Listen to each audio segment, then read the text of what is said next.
اعوذ باللہ من الشیطان الرجیم بسم اللہ الرحمن الرحیم۔ دجال کن لوگوں کا پسندیدہ لیڈر ہوگا؟ آپ صلی اللہ علیہ وسلم نے فرمایا اصفہان کے 70,000 یہودی دجال کی پیروی کریں گے جن پر سیاہ چوغے ہوں گے، وہ اس کو اپنا سردار مان لیں گے۔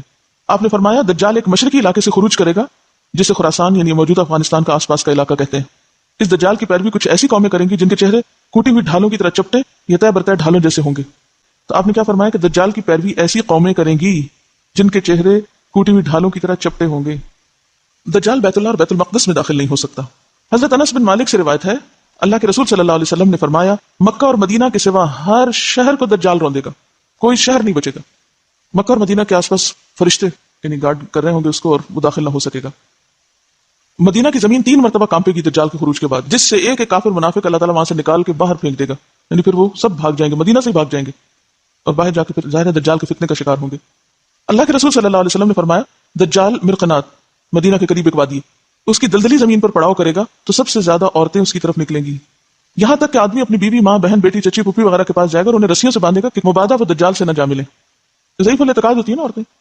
دجال خدائی کا دعویٰ کرے گا، اسی لیے پیچھے والی حدیثوں میں آتا ہے کہ رب کانا نہیں، رب ایسا نہیں، رب ایسا نہیں۔ دجال اور اس کا لشکر ہلاک ہو جائے گا۔ آپ صلی اللہ علیہ وسلم نے فرمایا تم مسلمان اہل عرب سے لڑو گے، اللہ تعالیٰ تمہیں فتح سے نوازیں گے، پھر تم فارس ایران سے لڑو گے، اللہ تعالیٰ تمہیں فتح عطا فرمائیں گے، پھر اہل روم سے لڑو گے، اللہ تعالیٰ تمہیں فتح عطا کریں گے، حضرت عمر کے زمانے میں مکمل ہو گیا تھا، پھر تم دجال سے لڑو گے، اللہ تعالیٰ تمہیں اس پر بھی فتح عطا فرمائیں گے۔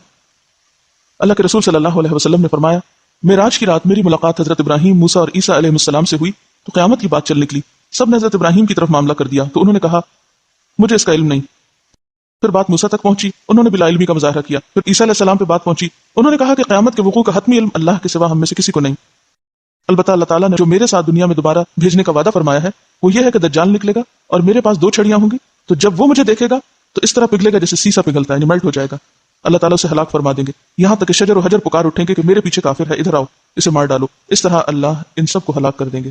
اور یہ جو دجال کو تلاش کریں گے عیسیٰ علیہ السلام اور ماریں گے تو یہ لد کے مقام پر ہوگا، فلسطین میں ایک جگہ کا نام ہے لد، آج کل وہاں ایئرپورٹ بن گیا ہے۔ فتنہ دجال کی لپیٹ میں آنے والے سب سے زیادہ یہودی ہوں گے، پھر اجمی، ترکی، جاہل گمار عورتیں، سب منافق کافر، یہ لوگ فتنے کے شکار زیادہ ہوں گے۔ دجال سے بچاؤ کے طریقے، پہلی بات یہ کہ اس کا انکار، پھر سورۃ الکہف کی ابتدائی 10 آیات ان کو حفظ کر لینا چاہیے، کوشش کریں دن کی کسی ایک نماز میں پڑھ لیں، اور فرمایا جو شخص تم میں سے دجال کا سامنا کرے وہ سورۃ الکہف کی ابتدائی آیات پڑھ لے۔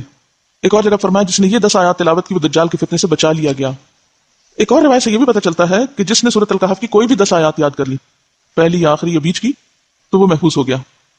اب سوال یہ پیدا ہوتا ہے کہ ایک روایت میں آتا ہے پہلی 10، دوسری میں آتا ہے آخری 10، پھر آتا ہے کوئی بھی 10، اس سے کیا مسئلہ پتہ چلتا ہے؟ کہ قرآن سارے کا سارا ہی ایک طرح سے کیا ہے؟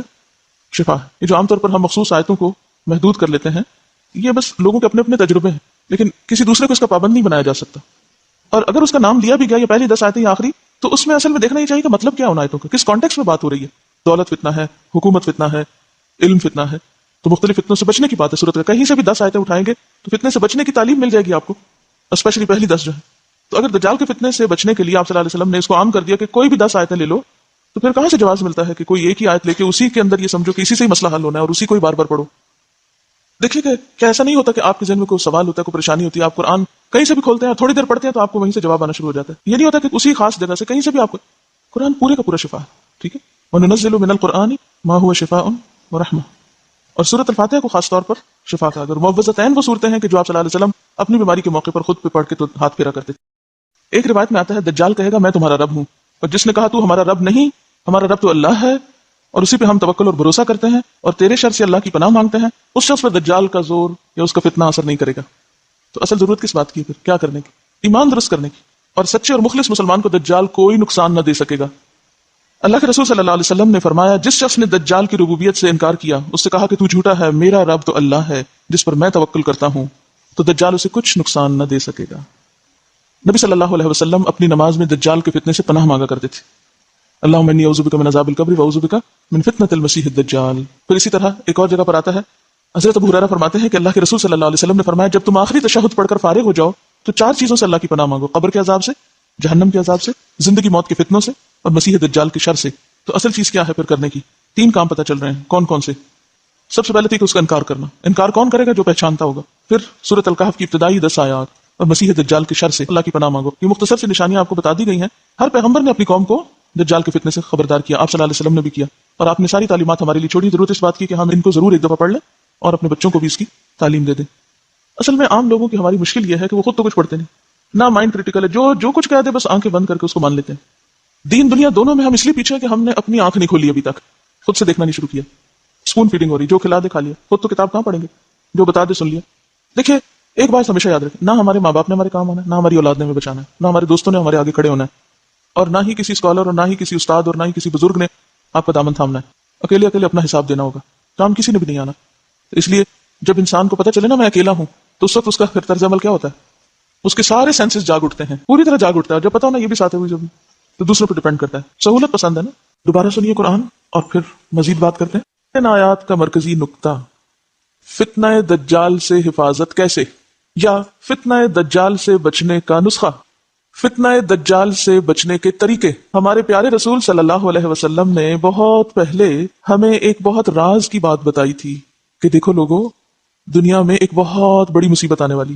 جن کو تو علم ہے کہ دجال کیا چیز ہے, وہ تو اس سے بچنے کے لیے ان آیات کو بس یوں پکڑ لیں گے. اچھا یہ بچانے والی آیتیں, کوئی جنتر منتر نہیں دیا جا رہا, اس میں وہ نسخہ بتایا جا رہا ہے, وہ طریقے بتائے جا رہے ہیں.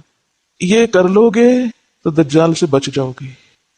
دجال تو ایمان کا دشمن ہے, اس کے سامنے ایمان بچانا مشکل ہوگا. ٹھیک ہے, اب ہم میں سے کچھ لوگ نسخہ لے کے ڈاکٹر کا تو کیا کرتے ہیں, وہ پانی کی بوتل میں ڈال کے اس کو ہلا جلا کے پی لیتے ہیں. ہم نے قرآن کے نسخوں کو تعویذ سمجھا ہے, اور ایسی آیات کو کس طرح لیتے ہیں, یہ آیت فلاں بیماری سے بچانے والی ہے, یہ آیت فلاں کام نکلوانے والی ہے, لہٰذا کیا کرو 1000 دفعہ یہ آیت پڑھ لو. کیا آپ صلی اللہ علیہ وسلم کے قول کا مطلب یہی تھا کہ یہ 10 آیتیں رٹ کے 1000 دفعہ پڑھ لیا کرو, دجال تمہیں کچھ نہیں کہے گا؟ اس طرح کرنا ہوگا ہمیں. پھر کیا کرنا ہوگا, جو یہ آیتیں بتا رہی ہیں وہ کرنا ہوگا. ٹھیک ہے, اب آپ دیکھیے کیا کیا آ رہا ہے اس میں جو ہمیں کرنے کی ضرورت ہے. سب سے پہلے الحمدللہ الذی انزل علی عبدہ الکتاب ولم یجعل لہ عوجا. تعریف اللہ کے لیے ہے جس نے اپنے بندے پر یہ کتاب نازل کی اور اس میں کوئی ٹیڑھ نہیں رکھی. یہاں صرف یہ نہیں کہا گیا لا ریب فیہ, اس سے زیادہ فورسفل انداز ہے ولم یجعل لہ عوجا, کہ اس میں کوئی چیز ٹیڑھی نہیں, کوئی بھی کجی نہیں, کوئی بھی ایسی بات نہیں کہ جو انسان کو مس لیڈ کرے یا غلط رستے پہ لے جائے. قرآن کی یہ تعریف یہاں کیوں کی گئی, تاکہ اس کو مضبوط تھام لیا جائے, اس پر پورا یقین کر لیا جائے, اس پر پوری طرح اطمینان رکھا جائے کہ فتنوں سے نجات کا راستہ اسی کے اندر ہے. پہلی آیت یہ سبق یاد کرا رہی ہے, دجال کے فتنے سے محفوظ رہنے کے لیے سب سے پہلے کیا کرنا ہوگا, اس کتاب کو یقین کے ساتھ, شک و شبہ کے بغیر, پوری طرح شرح صدر کے ساتھ اس کو تھامنا ہوگا, لینا ہوگا. صرف خود نہیں, قیمن, بالکل درست مضبوط بات کہنے والی ہے یہ کتاب. کیوں آئی ہے, لینذر بأسا شدیدا من لدن, تاکہ اللہ کے ہاں جو سخت عذاب ہے اس سے لوگوں کو خبردار کیا جائے. پھر کیا کرنا ہوگا اس کتاب کے ساتھ, یہ کتاب کیوں آئی ہے, یہ کیوں درست ہے, یہ کیوں کجی سے پاک ہے, تاکہ کیا کیا جائے, لوگوں کو خبردار کیا جائے. کس سے, شدید عذاب سے. کہاں ہے وہ عذاب, اللہ کے پاس. وَيُبَشِّرَ الْمُؤْمِنِينَ الَّذِينَ يَعْمَلُونَ الصَّالِحَاتِ, اور خوشخبری دے ان مومنوں کو جو اچھے کام کرتے ہیں, أَنَّ لَهُمْ أَجْرًا حَسَنًا, کہ ان کے لیے بہترین اجر ہے. کہاں, اللہ کے پاس. دنیا کے اجر کی بات یہاں نہیں کی جا رہی, اسی لیے مَاكِثِينَ فِيهِ أَبَدًا, جس میں وہ ہمیشہ رہیں گے, ہمیشہ. پھر کیوں آئی ہے یہ کتاب, تیسرا مقصد. نمبر 1, لِيُنذِرَ بَأْسًا شَدِيدًا, یہ کس کے لیے, پوری انسانیت کے لیے. دوسری بات خوشخبری کس کے لیے, اہل ایمان کے لیے. تیسری بات پھر خبردار کرنا کس کو, وَيُنذِرَ الَّذِينَ قَالُوا اتَّخَذَ اللَّهُ وَلَدًا, خبردار کرے ان لوگوں کو جنہوں نے کہا کہ اللہ نے ایک بیٹا بنا لیا ہے.